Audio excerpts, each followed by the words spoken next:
Alors il faut évidemment qu'on revienne sur les valeurs européennes de la défense qui ont bondi hier et encore aujourd'hui dans la foulée du sommet de l'Ukraine et de ces déclarations nombreuses sur la nécessité de l'Europe de se réarmer et de ce plan d'ailleurs européen dévoilé aujourd'hui à 800 milliards d'euros par la Commission européenne. Bonjour Laurent. Bonjour David.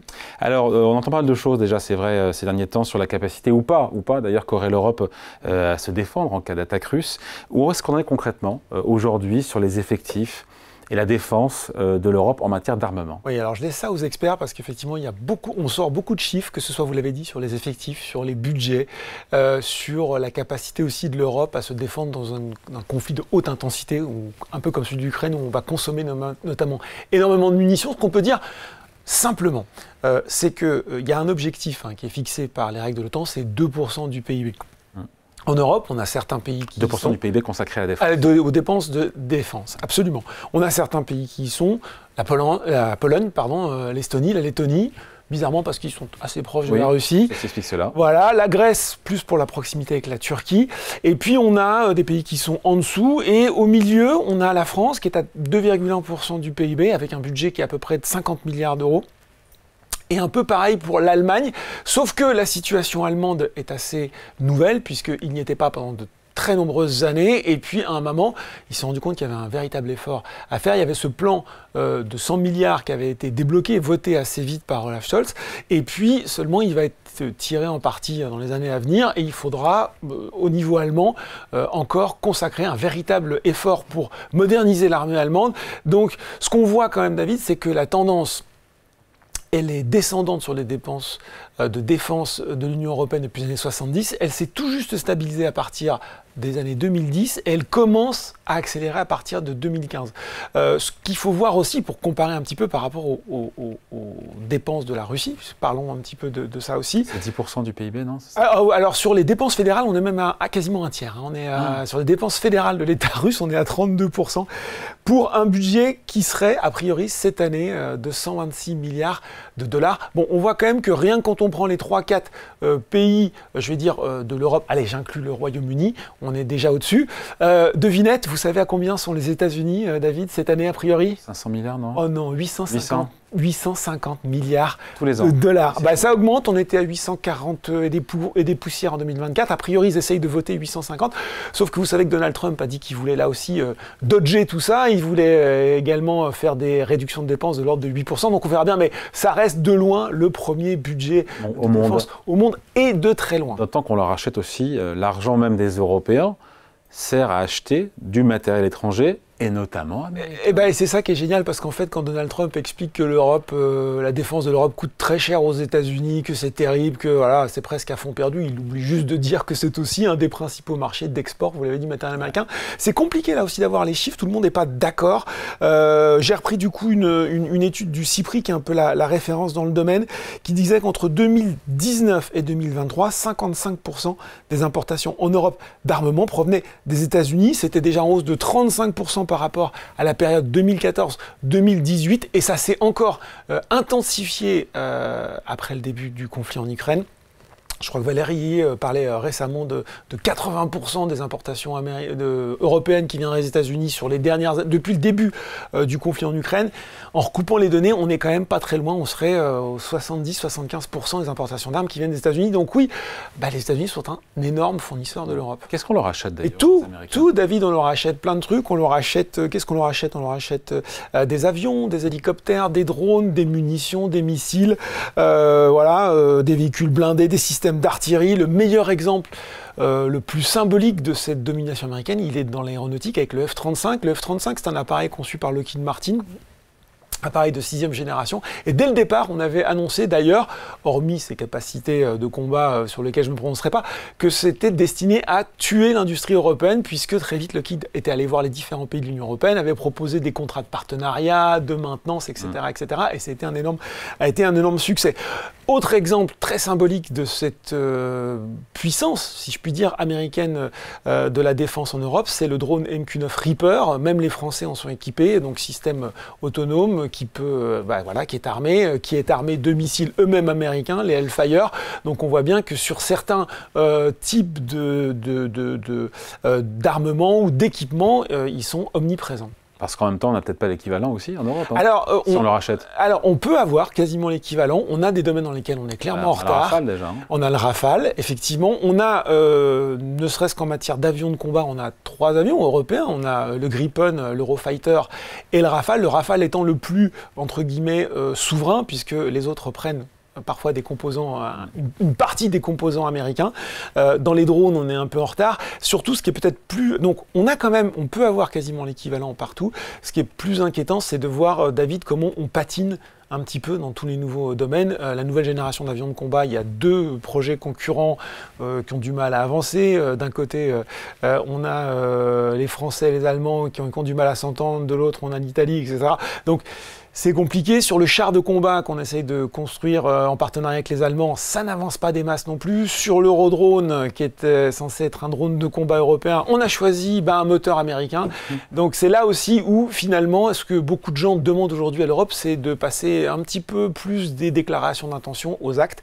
C'est là où il va falloir faire la différence. Après, il y a une vraie volonté, on l'a compris, des Européens d'augmenter leur dépenses de défense. Alors effectivement, ça c'est la vraie nouveauté, vous l'avez dit. Alors déjà, il y avait Keir Starmer qui avait commencé, je parle de l'européen au sens géographique, parce qu'on va me dire, arrivé, voilà, au Royaume-Uni, de dire on est à 2-1, on veut passer à 2-3. On a vu qu'Emmanuel Macron disait, aujourd'hui on est à 2-1. 3-5, il a dit. 3, voire 5% du PIB. Et vous l'avez dit, Ursula von der Leyen, qui ce matin dégaine un plan qui s'appelle Rearm Europe, 800 milliards, dans lequel il y a différents piliers, il y a des prêts à hauteur de 150 milliards, il y a aussi la capacité de s'exonérer, si je puis dire, de la règle, vous savez, du fameux pacte de stabilité des 3% de déficit. Si vous les consacrez à des dépenses de défense, donc vous pourriez, ces dépenses-là ne seraient pas comptabilisées dans votre déficit au sens du pacte de stabilité. On parle aussi d'un refléchage des fonds de cohésion, vous savez, qui sont utilisés pour soutenir le développement des régions un petit peu en difficulté au sein de l'Union européenne vers les dépenses de défense. On veut aussi mobiliser la Banque européenne d'investissement. Voilà, j'attends de voir clairement le détail. Je vois les 800 milliards là aussi. Alors, le chiffre il claque, après il faut voir exactement. Bien l'argent. Faut voir. Mais en tout cas, on est sûr que oui, il y a cette volonté pour la première fois. Vous l'avez dit, il y a eu cette annonce. Demain, il y a encore un sommet sur la défense qui se tiendra à Bruxelles. Donc encore peut-être de nouvelles annonces sur la volonté des Européens de se réarmer. Et voilà, et ça a un impact direct sur les valeurs de défense en bourse. On aura l'occasion d'en parler demain avec le PDG de Dassault Aviation, avec Trappier, qui sera avec nous. Gros sujet, je pense, à l'ordre du jour. Entretien exclusif. Ouais, alors on l'a dit, effectivement, vous l'avez dit David, ça a commencé depuis le début de la guerre en Ukraine. Là, ce qu'on assiste, c'est une vraie accélération.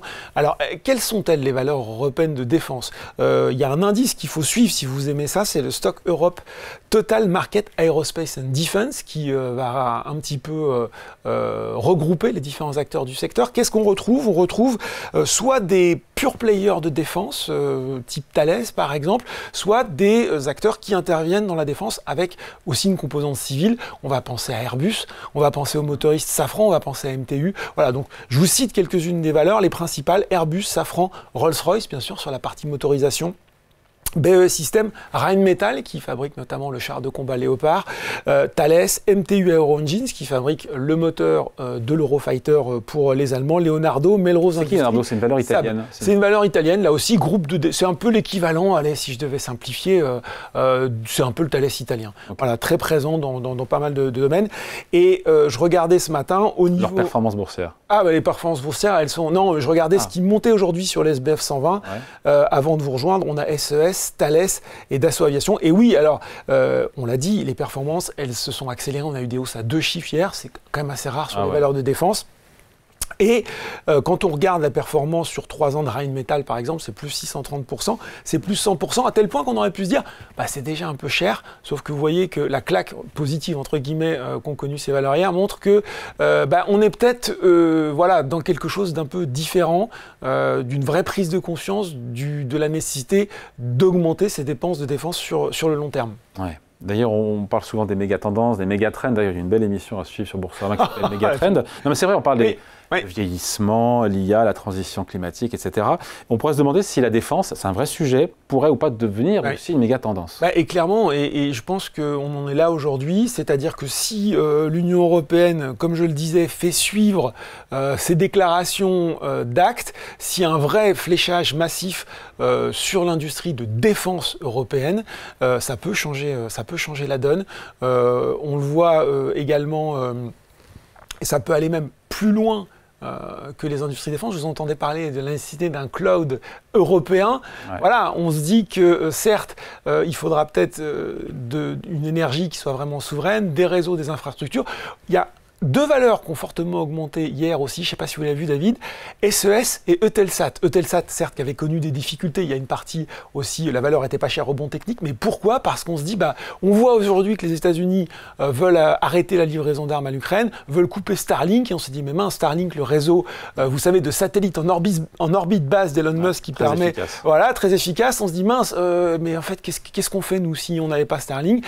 Eutelsat peut avoir proposé une alternative, donc on voit qu'au-delà des valeurs, des pure players de la défense, on a le sentiment que si ça se met en place, ça peut rayonner sur pas mal d'autres valeurs du secteur. Je vous en cite quand même quelques autres parce qu'il va falloir se familiariser avant de se quitter. Hensoldt, qui est aussi un leader allemand dans les solutions des capteurs pour les applications de défense et de sécurité. Là aussi, ce sera une guerre où on va sans doute avoir besoin à la fois de côté de choses très rustiques, des drones très simples, comme on a vu en Ukraine, et puis de l'autre, des choses très complexes, de l'IA, de la détection avancée, de l'optronique, donc des capteurs, des choses comme ça. On a Renk aussi, qui est un groupe allemand qui s'occupe de la mobilité, en tout cas de tout ce qui gère à la fois le train roulant, les moteurs, des blindés ou transport de troupes. Et puis une petite que j'aime bien, moi, une société française, Exosens. Vous savez, on en avait parlé, c'était une société introduite récemment, et qui fait des tubes amplificateurs pour les jumelles de vision nocturne si utile à nos forces spéciales.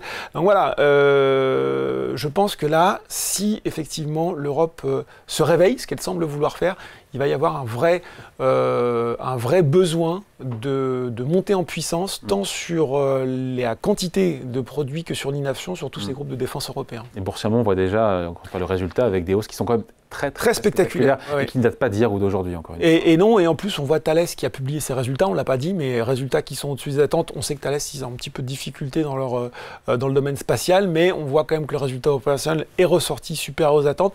Et c'était intéressant, on va terminer là-dessus David, parce que sinon je vais encore en parler pendant une demi-heure, mais le dirigeant de Thales disait est-ce qu'aujourd'hui l'Europe a les moyens de faire tous les armements et les équipements dont elle a besoin? La réponse est oui.